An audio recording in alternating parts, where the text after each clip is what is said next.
ایک دفعہ نبی کریم خاتم النبیین صلی اللہ علیہ وسلم بیٹھے تھے اور ان کے ساتھ حضرت سلمان فارسی رضی اللہ تعالیٰ عنہ، حضرت بلال حبشی رضی اللہ تعالیٰ عنہ، حضرت صہیب رضی اللہ تعالیٰ عنہ بھی بیٹھے تھے۔ عیسائیوں کا ایک وفد آیا جن میں ان کے کچھ امیر زادے بھی سردار، پورے قبیلے کے سردار موجود تھے۔ انہوں نے اگر کہا کہ یا رسول اللہ، ہم نے آپ سے بات کرنی ہے لیکن ایک شرط ہے، ہم آپ سے بات تب کریں گے جب یہ جو غلام ہیں آپ کے، یہ جو ہیں مڈل کلاس لوگ، ہم ان کے ساتھ نہیں بیٹھنے والے، ان کو پہلے اٹھائیں۔ ہمارا اسٹیٹس ہی نہیں ہے کہ ہم ان مڈل کلاس لوگوں کے ساتھ بیٹھیں۔ یہ جو ان کپڑے آپ دیکھ رہے ہیں، کپڑے ان کے پھٹے ہوئے ہیں، اور ہمارے آپ پہنچا کے دیکھیں اتنی سندر، آپ خود اندازہ لگا سکتے ہیں ہم ان کے ساتھ نہیں بیٹھنے والے، یا رسول اللہ ان کو یہاں سے اٹھائیں۔ تو اس کے بعد آپ خاتم النبیین صلی اللہ علیہ وسلم پر وحی نازل ہوئی کہ یا رسول اللہ، ان کو یہاں سے نہیں ہٹانا، یہ آپ کے سچے اور پکے غلام ہیں۔ حضرت بلال حبشی، حضرت سلمان فارسی، حضرت صہیب رضی اللہ تعالیٰ عنہ، یہ آپ کے ساتھ وفاداری کرنے والے ہیں، اور یہ جو عیسائی ہے اس نے اسلام قیامت تک قبول نہیں کرنا، یہ بس ایسے ہی آیا ہوا ہے۔ تو آپ خاتم علیہ السلام نے اسی وقت حضرت بلال حبشی کو حکم دیا کہ جاؤ کعبے کی چھت پر جا کر اذان دو۔ وہ عیسائی امیر زادہ، وہ قبیلے کا سردار نیچے کھڑا تھا، اور وہ حضرت بلال حبشی رضی اللہ تعالیٰ عنہ کعبے کی چھت پر کھڑے ہو کر اذان دے رہے تھے۔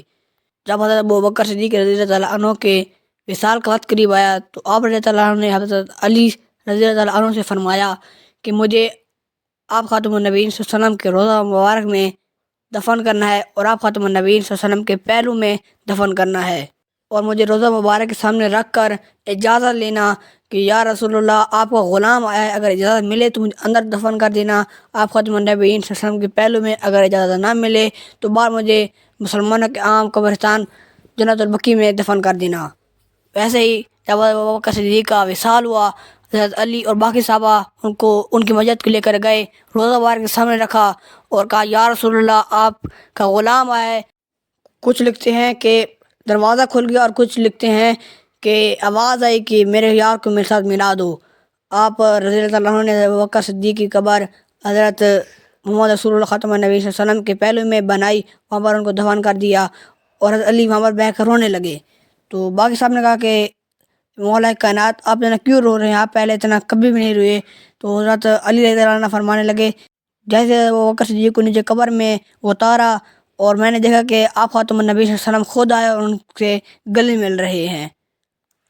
ایک مائی سبق کا بچہ آپ خاتم النبیین صلی اللہ علیہ وسلم کے ساتھ جنگ میں شریک ہوا تھا، اور وہ جنگ میں شہید ہو گیا، اور اس مائی کو بھی پتہ نہ تھا۔ وہ پوچھنے کے لیے راستے پر کھڑی ہے۔ سب سے پہلے آپ خاتم النبیین صلی اللہ علیہ وسلم کا قافلہ آیا۔ اس نے آپ خاتم النبیین صلی اللہ علیہ وسلم سے پوچھا کہ یا رسول اللہ، میرا بچہ آپ کے ساتھ جنگ میں گیا تھا، کیا وہ شہید ہوا ہے یا آپ کے ساتھ غازی بن کر آ رہا ہے؟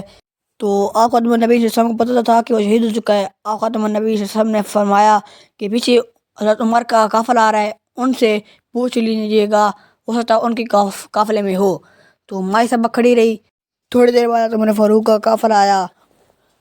اس مائی نے حضرت عمر فاروق سے پوچھا تو حضرت عمر فاروق نے کہا کہ پیچھے عثمان غنی کا قافلہ آ رہا ہے، ان سے پوچھ لیجیے گا۔ تھوڑی دیر بعد عثمان غنی کا قافلہ آ گیا۔ اس مائی نے حضرت عثمان غنی سے پوچھا تو حضرت عثمان غنی نے کہا کہ پیچھے حضرت علی کا قافلہ آ رہا ہے، ان سے پوچھ لیجیے گا۔ تھوڑی دیر بعد مولا کائنات حضرت علی رضی اللہ تعالیٰ عنہ کا قافلہ آ گیا، تو ان سے پوچھا تو علی نے فرمایا کہ پیچھے حضرت ابوبکر صدیق رضی اللہ تعالیٰ عنہ کا قافلہ آ رہا ہے، ان سے پوچھ لیجیے گا۔ تھوڑی دیر بعد ابوبکر صدیق کا قافلہ آ گیا۔ جب اس بھائی نے پوچھا کہ میرا بیٹا شہید ہوا ہے یا آپ کے ساتھ غازی بن کر آ رہا ہے، تو ابوبکر صدیق نے کہا کہ وہ پیچھے قافلے والوں کے ساتھ آ رہا ہے۔